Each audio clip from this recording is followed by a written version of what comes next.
कुसुम की अचानक तबीयत बिगड़ गई और घर में कोई मौजूद नहीं था, इसलिए रूहानी और बड़ी बहू को उसे तुरंत अस्पताल ले जाना पड़ा। जब यह बात घरवालों तक पहुंची तो पूरे घर में हड़कंप मच गया।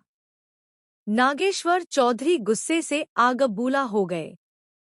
उन्हें लगा कि घर की बहुओं ने दादी के नियमों का उल्लंघन किया है और उन्होंने गुस्से में दादी को पूरा अधिकार दे दिया कि वह जो चाहे सजा दे सकती हैं। दादी के सामने रूहानी मजबूती से खड़ी रही। उसने साफ कहा कि वह एक डॉक्टर है और किसी मरीज की जान खतरे में देखकर उसे छोड़ना उसके फर्ज के खिलाफ है। अगर वह कुसुम को समय पर अस्पताल न ले जाती तो उसकी जान पर गंभीर खतरा हो सकता था। दादी ने बड़ी बहू को रूहानी को सजा देने का आदेश दिया, लेकिन उसने इनकार कर दिया। ऐसे में रूहानी ने खुद ही सजा स्वीकार कर ली। उसने दर्द को सहते हुए खुद को सजा देना शुरू किया, लेकिन किसी और को दोषी नहीं बनने दिया। इधर जब गुरु को सच्चाई पता चली कि रूहानी ने उसकी मां की जान बचाई है, तो वह अंदर तक टूट गया। उसे अपनी गलती का एहसास हुआ कि उसने बिना सोचे समझे रूहानी पर आरोप लगाया था। दादी द्वारा दी गई सजा की बात जानकर वह तुरंत रूहानी के पास पहुंचा, लेकिन रूहानी ने उससे बात करने से इनकार कर दिया। उसका दिल टूट चुका था, क्योंकि जिस पर उसने सबसे ज्यादा भरोसा किया था, उसी ने उस पर भरोसा नहीं किया। गुरु ने उसकी हालत देखकर उसकी चोटों पर मरहम लगाया और अपनी गलती स्वीकार की। उसने माना कि असली फर्ज तो रूहानी ने निभाया, जबकि वह उसे समझ ही नहीं पाया। इस पल ने दोनों के रिश्ते में एक नया मोड़ ला दिया और गुरु के दिल में रूहानी के लिए सम्मान और भी गहरा हो गया। दूसरी तरफ ललिता अपनी चालें चलती रही। उसने दादी के सामने रूहानी के खिलाफ सबूत पेश किया, लेकिन जब ऑडियो चलाया गया तो उसमें मंत्रों की जगह गाना बज गया। यह देखकर दादी का गुस्सा ललिता पर ही फूट पड़ा और उन्होंने उसे घर से बाहर निकाल दिया। अब कहानी एक नए मोड़ पर पहुंच चुकी है। रूहानी के दिल में भी गुरु के लिए भावनाएं धीरे धीरे बदलने लगी हैं। क्या ये कर दिया? कुसुम की अचानक तबीयत बिगड़ गई और घर में कोई मौजूद नहीं था, इसलिए रूहानी और बड़ी बहू को उसे तुरंत अस्पताल ले जाना पड़ा। जैसे ही यह बात घरवालों तक पहुंची, पूरे घर में हड़कंप मच गया।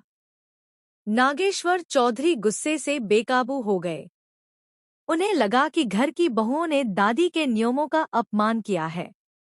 गुस्से में उन्होंने दादी को पूरा अधिकार दे दिया कि वह जो भी सजा चाहे दे सकती हैं। दादी के सामने रूहानी मजबूती से खड़ी रही। उसने साफ कहा कि वह एक डॉक्टर है और किसी मरीज की जान खतरे में देखकर चुप नहीं रह सकती। अगर वह कुसुम को समय पर अस्पताल न ले जाती तो उसकी जान को गंभीर खतरा हो सकता था। दादी ने बड़ी बहू को आदेश दिया कि वह रूहानी को सजा दे, लेकिन उसने साफ इनकार कर दिया। ऐसे में रूहानी ने खुद ही सजा स्वीकार कर ली। उसने बिना डरे दर्द सहते हुए खुद पर सजा लागू कर ली, लेकिन किसी और को दोषी नहीं बनने दिया। इसी बीच जब गुरु को सच्चाई का पता चला कि रूहानी ने उसकी मां की जान बचाई है, तो वह अंदर तक टूट गया। उसे अपनी गलती का एहसास हुआ कि उसने बिना सच्चाई जाने रूहानी पर आरोप लगा दिया था। दादी द्वारा दी गई सजा की बात सुनकर वह तुरंत रूहानी के पास पहुंचा, लेकिन रूहानी ने उससे बात करने से साफ इनकार कर दिया।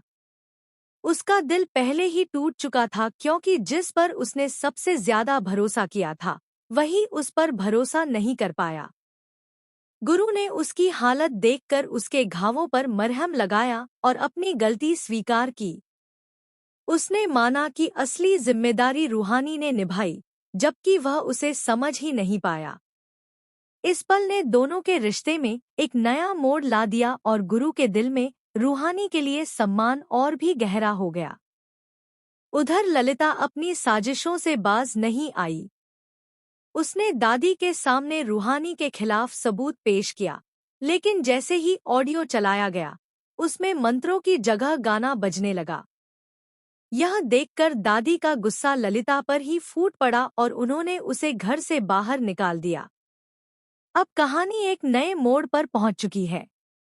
रूहानी के दिल में भी गुरु के लिए भावनाएं धीरे धीरे बदलने लगी हैं। क्या